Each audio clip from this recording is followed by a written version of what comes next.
right, so we're diving into British pilgrimage sites today. Fascinating stuff. Yeah, I've been looking at this book, and It's a good one. really gets into the history and the spiritual side of these places. What's really struck me is the way it explores them through this masculine lens, you know? Yeah, absolutely. It's not just like your typical No. travel guide or history book. Right. It's something else. Exactly. Like it digs into the Canterbury Cross. Oh, yeah. But it's not just, oh, here's a religious artifact. Right. It's talking about spiritual authority and dominion. It's a fascinating interpretation, connecting it to St. Augustine of Canterbury. Right. His leadership and his strategy establishing Christianity in England. And it frames that as a masculine Very much so, yeah. approach to power. Yeah. Okay, so we're talking about leadership, we're talking about power, but also about like the courage to stand up for what you believe in. Absolutely. And the book section on Thomas Becket Oh, yeah. really hits on that. Absolutely. His refusal to back down to King Henry II, even when it meant,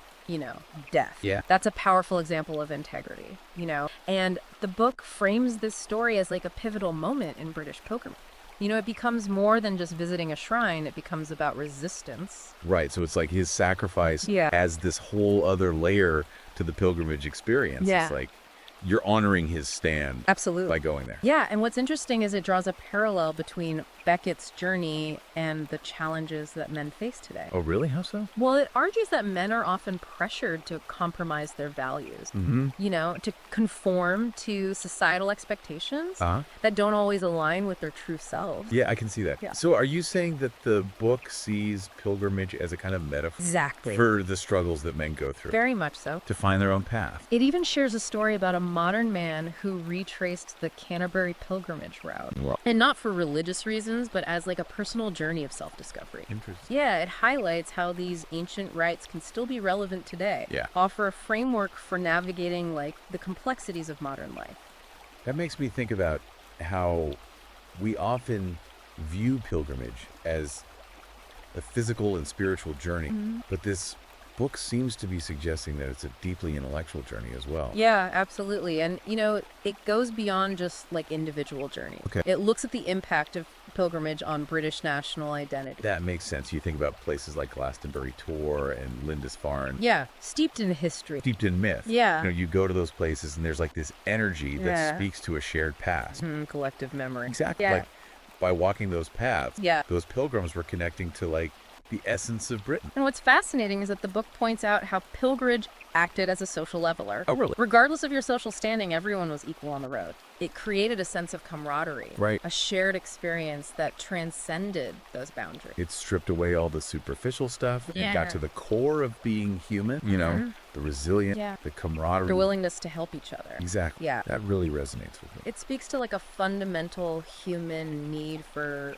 connection and purpose. Yeah. Something that transcends those differences. Okay, so we've talked about Canterbury and the themes of courage and integrity. Yeah. But this book doesn't stop there. No, it doesn't. It's like a whole network of these pilgrimage sites. Throughout Britain. Yeah. Throughout Britain. And each site has its own history, Yeah. its own symbolism. Right. And what the author does really well is connect them to this overarching narrative of what he calls the sacred masculine. Sacred basket. Okay. Yeah. So let's get into some of these other sites. Okay. The book's take on Winchester Cathedral Oh, yeah. really caught my eye. Winchester is described as like the heart of England, and it talks about the symbolism in its architecture. Okay. The nave, the transepts, the stained glass windows, Mhm. and sees these as expressions of divine order, Okay. spiritual education. Yeah. And this is where it gets really interesting. Okay. It links Winchester to the legend of King Arthur, Yes. talking about the Winchester Round Table Mm. and those ideals of unity, leadership, and chivalry. Yeah, and the author makes a compelling case that the King Arthur legend speaks to this deep yearning in men. Oh, really? This yearning to combat chaos and find meaning in their lives. Okay. And it's like Arthur's quest for the Holy Grail becomes this metaphor for the spiritual enlightenment that men are often seeking today. Wow, that's a really powerful connection. Yeah. All right, so we've got Canterbury, we've got Winchester. Where else does this book take us on this pilgrimage through Britain? Well, next we go to Salisbury Cathedral. Okay. And the author really focuses on the spire there. And he sees this as a symbol of human aspiration towards transcendence, Yeah. towards something beyond the everyday. He even mentions the spire's alignment with the sun. Yeah, during solstices and equinoxes. Right. It's this physical manifestation of the connection between the earthly and the spiritual. Yeah. It's powerful imagery. Of course, Salisbury also holds another treasure. Yes. The Magna Carta. Yes, the Magna Carta. This document that resonates so strongly with ideas of justice and fairness And individual rights. and individual rights. Yeah. And the author very cleverly links the Magna Carta to the pursuit of enlightenment Yes. and rational thought. He argues that those principles are not just political, Right. but they're deeply spiritual as well. It's like they're essential elements in a man's journey towards understanding himself. Yeah, and the world around him. That's a great point. So we're seeing this thread of individual growth, pursuit of knowledge, woven into these pilgrimage sites. Absolutely. What else does the book highlight? Well, the book discusses Sir Christopher Wren. Oh, wow. The renowned architect, Yes. who drew inspiration from Salisbury Cathedral spire Uh-huh. when he was designing St. Paul's Cathedral in London. Right. Wren's architectural achievements are just incredible. Yeah. It's like he translated those spiritual aspirations of the past Yeah, into a new language. absolutely. A new architectural style. That spoke to the evolving spirit of his time. Exactly, and it highlights how these ancient sites continue to influence us. Yeah. They shape our artistic expression Right. and reflect our own search for meaning. Exact. So we've explored cathedral, Yeah. we've looked at historical figures, and we've touched on these themes of leadership and integrity. Yeah. But no exploration of British pilgrimage would be complete without talking about Stonehenge. Of course. This place shrouded in mystery. Yeah. What does the book have to say? Well, it focuses on Stonehenge as like a testament to human desire Uh-huh. to understand the universe, to find our place in the grand scheme of things. It's a place that sparks so much wonder, Absolutely. speculation. Yeah. The book mentions the heel stone. Right. And its significance in marking those celestial alignments. Mm-hmm. And it even connects the heel stone to ancient traditions of enlightenment. Yeah, and spiritual awakening. What I found really fascinating is that the author also brings attention Yeah. to a perspective that's often overlooked. Okay. The role of women in Stonehenge's history. Interesting. Yeah. You know, we often focus on those masculine aspects of these ancient sites, Right. but we sometimes forget to acknowledge Yeah. the contributions of women Yeah. as shaping our shared history. It's a good reminder that the spiritual journey is not exclusive to any one gender. Right. It's a human journey. Absolutely. And we need to recognize and honor Yeah. the contributions of all those who came before us. Absolutely. And that leads us to another site, Okay. steeped in myth and legend, Glastonbury Tor. Glastonbury Tor, Yeah. often associated with the quest for the Holy Grail. Exact. And the book presents Glastonbury Tor as a symbol of spiritual transcendence, Okay. that pursuit of something beyond the material world. The climb up Glastonbury Tor is pretty challenging. It is. Does the book connect that to this idea of spiritual journey? It suggests that the physical effort mirrors the challenges and the triumphs we experience in our own spiritual growth. Mm-hmm. It's about pushing boundaries, overcoming obstacles, and reaching for a higher understanding. That resonates with me so often. Yeah. The most rewarding journeys are the ones where we overcome adversity Absolutely. and find that inner strength. Yeah. So what else does the book say about Glastonbury Tor? Well, this is where it gets a bit more complex. Okay. It connects Glastonbury Tor to something called the C.T.M.U framework. The C.T.M.U framework. Yes, have you heard of that? I have not. So the C.T.M.U stands for the Cognitive Theoretic Model of the Universe. Okay. It's a pretty complex theory, but essentially it proposes that the universe is self-simulating, Okay. self-referential, meaning it contains its own blueprint, Okay. and that consciousness plays a key role in its structure. So how does Glastonbury Tor fit into all of this? Well, the book argues that Glastonbury Tor, with its layered history, its Yeah. connection to myth and spirituality, acts as a physical representation of these complex ideas. So it's like by climbing the Tor, Yeah. you're not just, you know, Conquering a physical challenge, Right. you're engaging with these deeper, Yes. more abstract concepts. about the universe and our place in it. Exactly. Fascinating. And it doesn't stop there. Okay. It delves into the legend of the Glastonbury thorn. Okay. This tree that is said to have bloomed twice a year. Wow. Once at Christmas and once at Easter. That's quite a legend. What does the book make of it? The author sees the Glastonbury thorn as a symbol of resilience, Okay. faith, and the cyclical nature of life. He even mentions how the thorn was vandalized a few years back, but then replanted, Right. highlighting this idea of renewal Right. and the ability to overcome adversity. It's like the thorn itself embodies that message of hope, Yeah, the enduring power of the human spirit. absolutely. And it brings us to another fascinating site, Wells Cathedral. Wells Cathedral, known for its stunning architecture. Yes. And its clock. Ah, yes, the Wells clock. So tell me about this.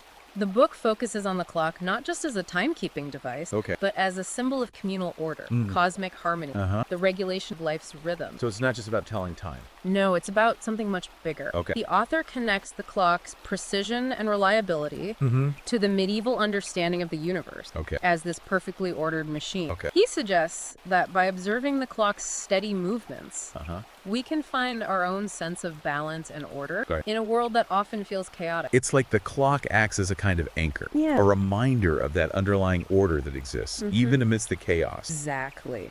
What else does the book say about Wells Cathedral? Well, it also highlights the role of music in creating a sense of transcendence and connection to the divine. Okay. It describes how the music combined with the architecture and the symbolism of the cathedral creates this really unique spiritual experience. So Wells Cathedral offers this kind of multi-sensory experience that speaks to a deeper sense of order and connection. Exactly. And it brings us to another site that holds a special place in the realm of knowledge and intellectual pursuit. Oxford. Oxford's a place synonymous with scholarly tradition, pursuit of truth. The book describes Oxford as a place where the myth of the scholar's journey comes alive. Interesting. It's not just about classrooms and textbooks. Right. It's about that lifelong pursuit of knowledge. Okay. The quest for enlightenment. So it sees the academic tradition itself as a kind of pilgrimage. It does. And it highlights the Bodleian Library as a symbol of human desire to understand the world.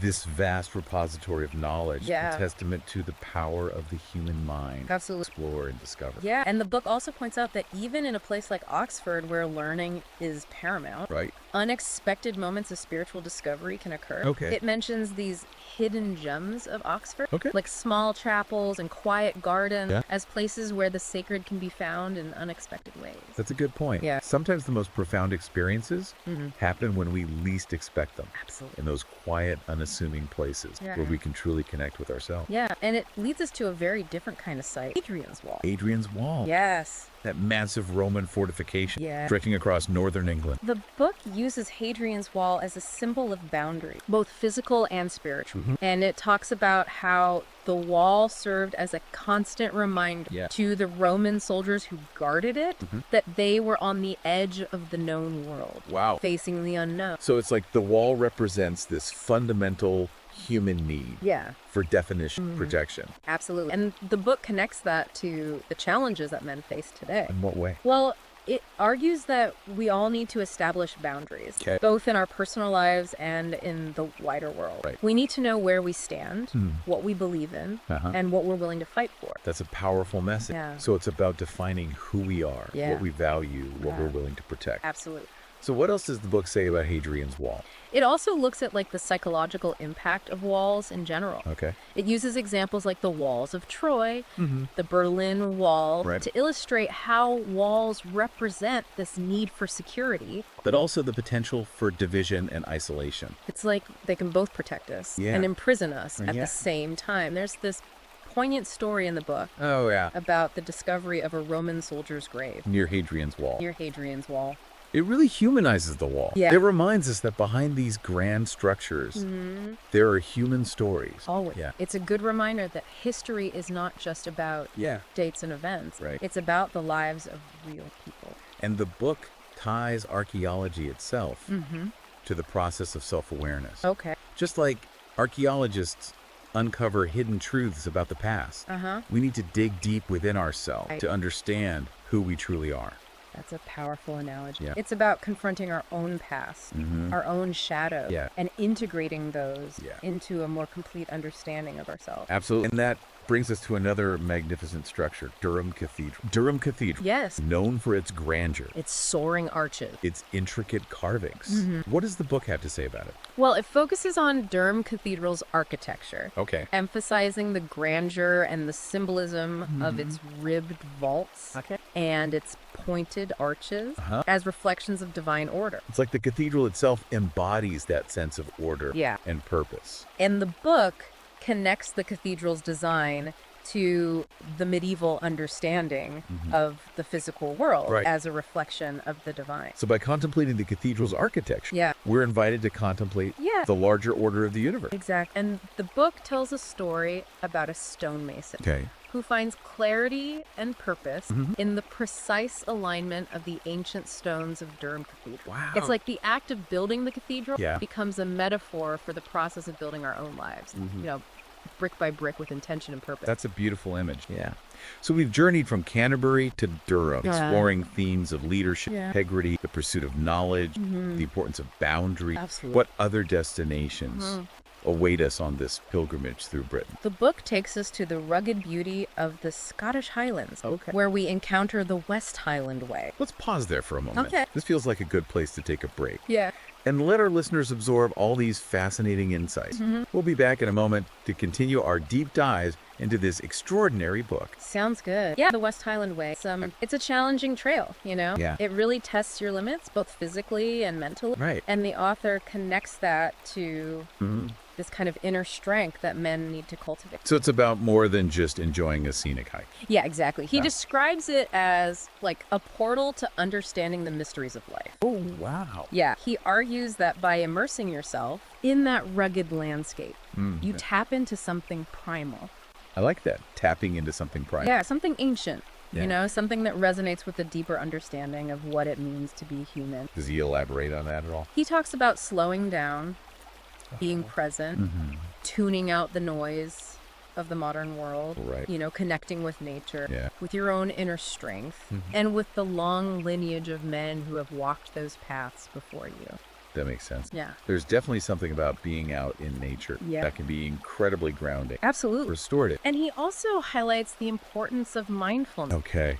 Paying attention to the details, really absorbing the beauty and the power of the natural world. So it's about being present in both body and mind. Exactly. And from the rugged beauty of the Highlands, Okay. the book takes us to the Isle of Iona. Iona. Yeah. I've heard it described as a place of just profound peace. Yeah. Quote. It is, he describes it as a place where you can really connect with your spiritual side, where the veil between the material world and something beyond feels very thin.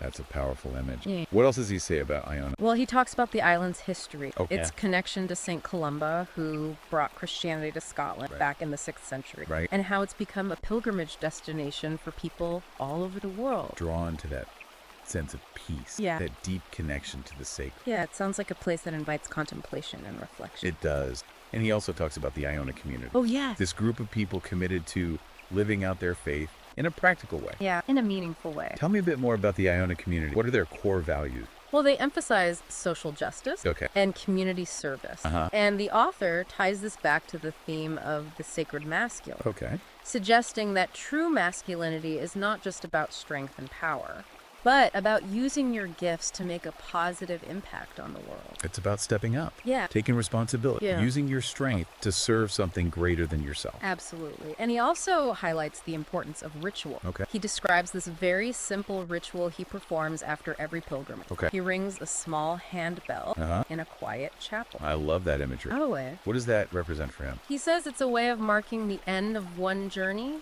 and the beginning of another, acknowledging the cyclical nature of life, Right. the constant flow of endings and beginnings. I love that it's like closing one chapter and opening a new one. Exactly. Carrying the lessons forward. Bring the lessons and experiences forward. Yeah. From Iona, Yeah. the book brings us back to Canterbury. Yes. The symbolic endpoint of the pilgrimage. Full circle. Full circle. He describes how those final steps into Canterbury Cathedral Yeah. were a moment of real triumph and renewal for those medieval pilgrims. It's like they were arriving, Yeah. not just at a physical destination, but at a new understanding of themselves. Exact. And he suggests that modern men can experience that same sense of renewal, Okay. that shedding of old layers Okay. and embracing of a truer self. Does he give any examples of how modern men can achieve that? He talks about the importance of reflection, Okay. taking the time to really process the experiences of the journey and integrate them into your life. Okay. He mentions a friend who returned to Canterbury Uh-huh. after a year-long pilgrimage Wow. and just felt this profound sense of closure and renewal. It was like the city itself had taken on a new meaning, Right. a deeper significance because of the journey he had undertaken. That's powerful. Yeah, and he encourages readers to share their pilgrimage experiences with others. Okay. Not just to inspire others, but also to solidify those lessons learned, Right. to create a sense of connection and community. Because sharing our experiences helps us to make sense of them. Yeah, integrate them in a more meaningful way. Exactly. He even encourages readers to craft a personal myth, Okay. to see their own pilgrimage as a hero's journey. To see our own lives through the lens of mythology. Exactly. It's about finding that deeper meaning in our experiences, even the challenging ones, Right. and seeing them as part of this larger narrative of growth and transformation. So we're not just living our lives, we're creating our own story. Absolutely. And finally, he leaves the reader with a powerful image. Okay. The Canterbury Bell. The Canterbury Bell. This flower that blooms in the shadow of the cathedral. What does he say about it? He sees it as a symbol of the eternal return, the cyclical nature of life, the Yeah. constant flow of endings and beginnings. I like that. Yeah, it's a reminder that the pilgrimage is never truly over. You know, those lessons we learn, the transformations we undergo, they stay with us. It's a comforting thought. Yeah. That even though journeys end, their impact continues to shape us. It does. And it's not just about those big life-changing pilgrimages. Right. He suggests that we can find these moments of pilgrimage Yeah. in our everyday lives. What does he mean by that? He talks about walks in nature, Uh-huh. quiet moments of reflection, Huh?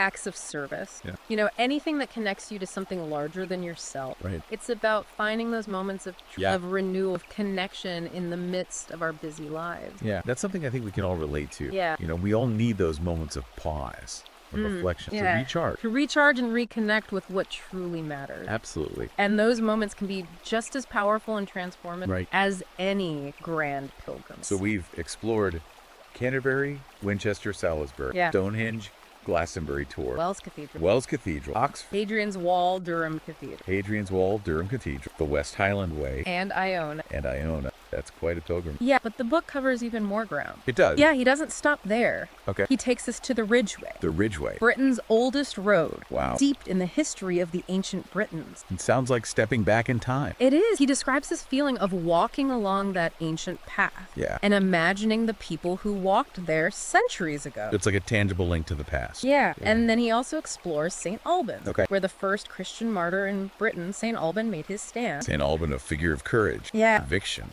The author sees St. Alban's story as a reminder of the importance of standing up for what you believe in. Especially Yeah, even in the face of adversity. in times when it can be so challenging Yeah. to hold on to your principles. Absolutely. And from St. Albans, Okay. the book takes us to the majestic St. Paul's Cathedral in London. St. Paul's Cathedral. Yeah, A symbol of resilience and rebirth after the Blitz. exactly. He describes it as a testament Yeah. to the enduring human spirit. The ability to rebuild and recover, Right. even after the most devastating experiences. Powerful symbol of hope, Yeah. resilience. And he even explores the River Thames, Okay. which he describes as this river of life. The River Thames flowing through the heart of London. Yeah, mirroring the journey of human existence. Witnessing the ebb and flow of history. Yeah, he uses the river as a metaphor for the constant change and movement of life. Right. You know, the journey we're all on, with its twists and turns, its challenges and triumphs. It's a beautiful image. Yeah. This idea of the river as a reflection of our own journey. Exactly. And he also delves into the Cotswold Way. Okay. This trail that winds through the rolling hills of the Cotswolds. The Cotswolds, known for their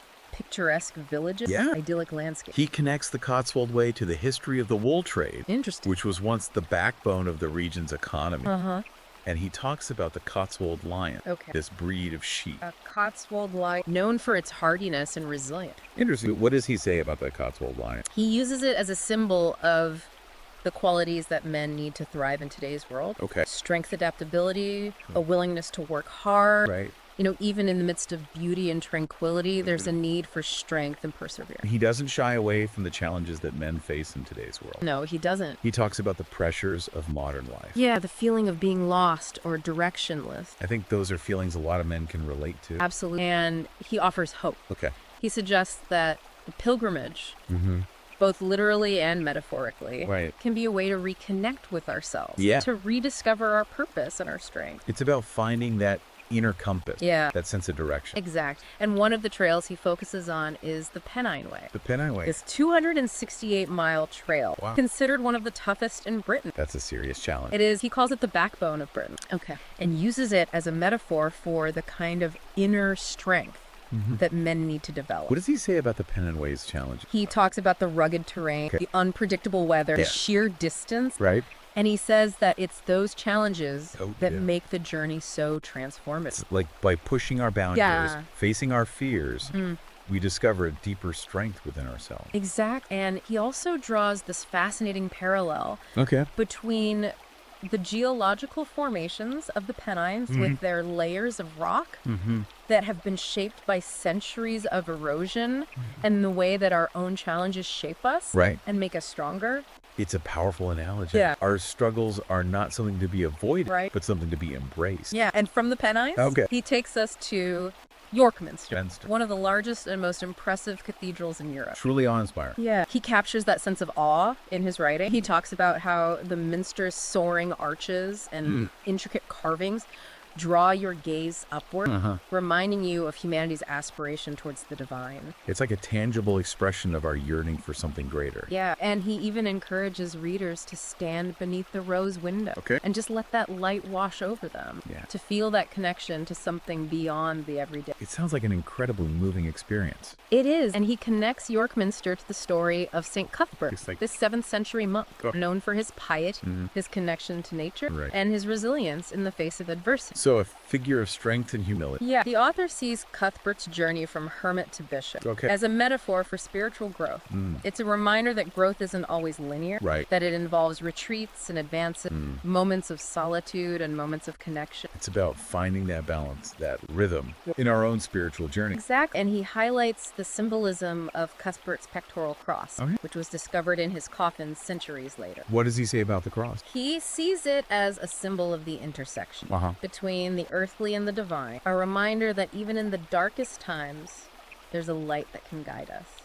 That's beautiful, this idea that even in the face of adversity, there's a source of strength and hope that we can tap into. Absolutely. And he also talks about the Lindisfarne Gospels. The Lindisfarne Gospels, masterpieces of calligraphy and illumination. He sees them as a testament to the power of masculine creativity, the meticulous craftsmanship, the artistry, the devotion poured into their creation. It speaks to the creative potential that lies within men. It's like those Gospels are this physical manifestation of that creative energy, that inspiration to create something beautiful and enduring. Exact. And now the book takes us back to Hadrian's Wall. Back to Hadrian's Wall. But this time he focuses on a different aspect of it. The stories of the men who lived and worked there. I'm curious to hear about those. What does he highlight? He talks about the archaeologists who are uncovering the remains of those Roman forts and settlements along the wall. And he uses those discoveries to paint a picture of what life was like for the soldiers who were stationed there. It's like bringing history to life. You know? Imagining those men going about their daily routine, facing those challenges, forming bonds with each other. He talks about the challenges they faced, the sacrifices they made, the camaraderie that developed between them as they stood together on the edge of the empire. It's a reminder that we're all part of something bigger.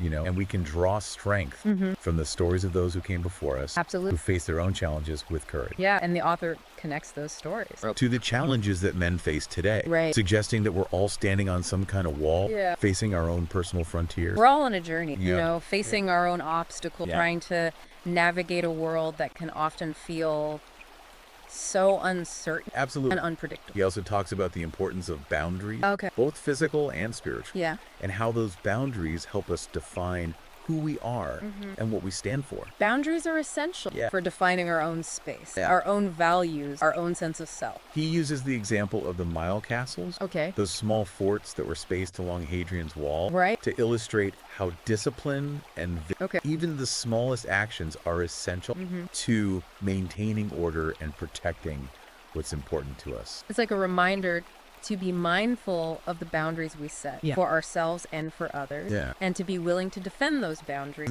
when necessary. Exactly. And then he takes us on another journey along the Pennine Way. Back to the Pennine Way. Which he describes as a metaphor for the journey of life itself. What new insights does he offer this time?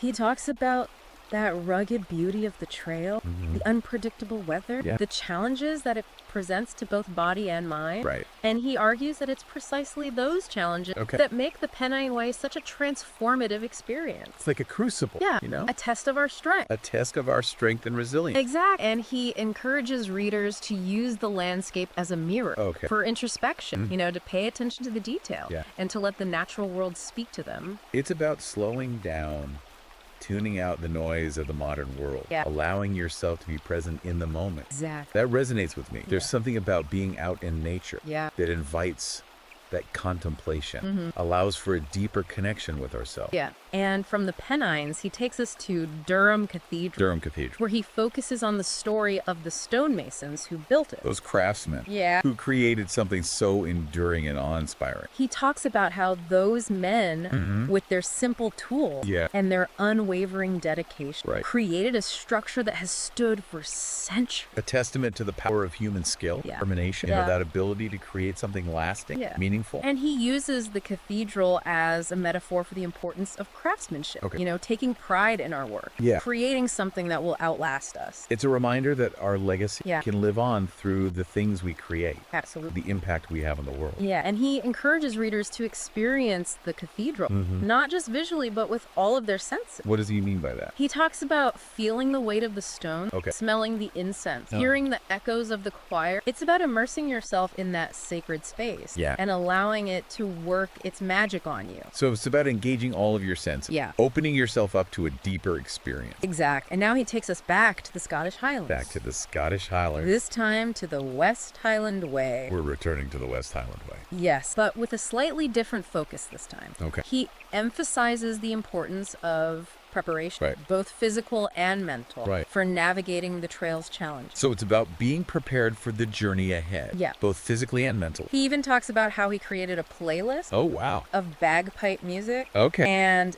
ambient nature sounds That's a great idea. to enhance his experience on the trail. Yeah, music can really set the mood, Yeah. create a more immersive experience. Absolutely. What else does he highlight about the West Highland Way? Well, he talks about the importance of reflection. Okay. Taking the time to think about the challenges you face, the lessons you learn, Mm-hmm. the ways the journey has changed you. It's about integrating that experience into your life, Yeah. allowing it to shape you. Exactly. It's not just about reaching the destination. Right. It's about the transformation that happens along the way. And he also delves into the history of the Highlands, He does. the myths and legends. Yeah. That have shaped the He region. describes the Highlands as a portal to understanding the mysteries of life, Yeah. suggesting that by immersing yourself in that landscape, you can tap into something. Yeah. Primal and ancient. It's like the land itself holds a certain wisdom, Mm-hmm. a connection to something deeper. Exactly. And he emphasizes the importance of mindfulness, Okay. paying attention to the detail, Right. listening to the land and letting it speak to you. It's about being present in the moment, Yeah. opening yourself up to the wisdom of the natural world. And now he brings us to the Isle of Iona, Iona, which he describes as a sanctuary for the soul. a place of peace and tranquility. We've talked about it. Is there anything new he adds this time? He talks about the Iona community Right. and their commitment to living out their faith in a practical and meaningful way. Yeah. And he connects their emphasis on social justice and Yeah. community service Right. to that theme of the sacred masculine, Okay. suggesting that true masculinity is not just about strength and power, Right. but also about compassion and action. It's about using your strength to serve others, Yeah. to make a positive difference in the world. It's a reminder that true strength lies not just in physical prowess, Right. but in empathy and action. And he concludes the book Yeah. with a powerful message He does. about the cyclical nature of life, the constant ebb and flow of endings and beginnings. Yeah, he uses the image of the Canterbury Bell, right? Canterbury Bell. Yeah, he sees it as a reminder that the pilgrimage is never truly over. Right. The lessons we learn, Yeah. the transformations we undergo, they stay with us. They continue to shape our lives. They do. And he encourages the listener to embrace the cyclical nature of life, Okay. to see endings not as finalities, Right. but as opportunities for growth. It's a beautiful message Yeah. about the transformative power of the journey, Yeah. the resilience of the human spirit, Yeah, the enduring beauty of the world around us. absolutely. And he reminds us that these moments of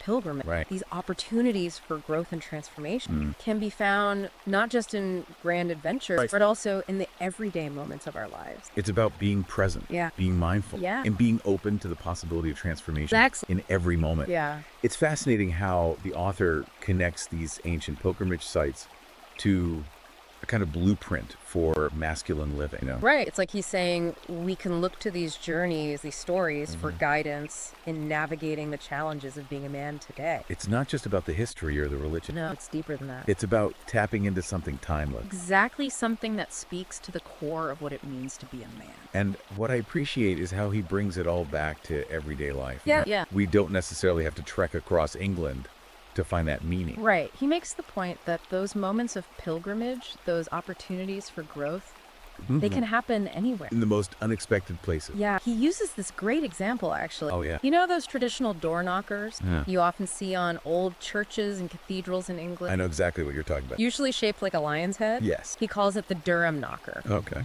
And he explains how the lion, the symbol of strength and courage, Uh-huh. represents the threshold guardian in spiritual journeys. Interesting. So just by grasping that knocker, you're symbolically confronting your fears, Right. asking for guidance as you step across the threshold. It's a way of acknowledging the challenges. Yeah, but also expressing that willingness to face them. Head on. Head on, exactly. Wow. It's amazing how much meaning can be packed into these old traditions. It is, isn't it? Yeah. And from there, he takes us on one final journey to the Scottish Highlands, Okay. focusing on the West Highland Way. We've talked about the West Highland way before Yeah. in the context of physical challenge, mental challenge. This time, he emphasizes the importance of preparation. Okay. How the right mindset is crucial to navigating those challenges. Makes sense. He even describes how he created this playlist Oh, cool. of bagpipe music Okay. and ambient nature I love that. to enhance his experience on the trail. Yeah, it's like creating a soundtrack for your own personal journey. Exact. And then he also talks about the importance of reflection. Okay. You know, taking the time to think about the challenges you faced,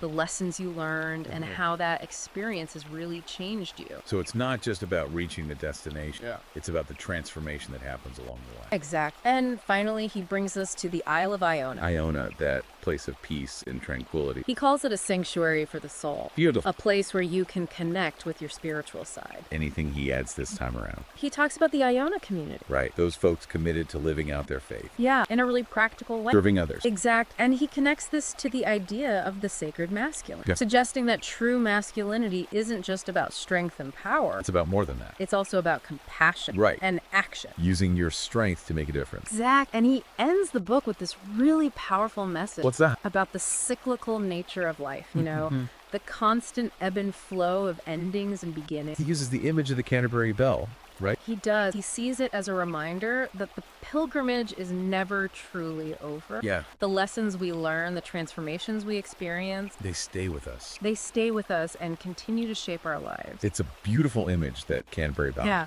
Blooming in the shadow of the cathedral. A symbol of hope and renewal. A reminder that even though journeys end, their impact continues. It ripples outward. This has been a fascinating deep dive. Yeah, it really has. This book has given me a whole new perspective Yeah. on these pilgrimage sites and what they represent. It's more than just a travel guide. Right. It's a guidebook for life. Yeah, a reminder of that ancient wisdom. That can still guide us today. If you're looking for a deeper understanding of yourself, your purpose, your place in the world, I highly recommend checking out this book. You can find it on Amazon Kindle Right. and Google Play Books. It's a book that will stay with you long after you've finished reading it. Absolutely. It's a call to adventure. Yeah. An invitation to embark on your own personal pilgrimage. Whether it's a physical journey to these incredible places Or a journey of self-discovery. within your own heart. Exactly. So until next time, keep exploring, keep seeking, keep growing. The journey awaits.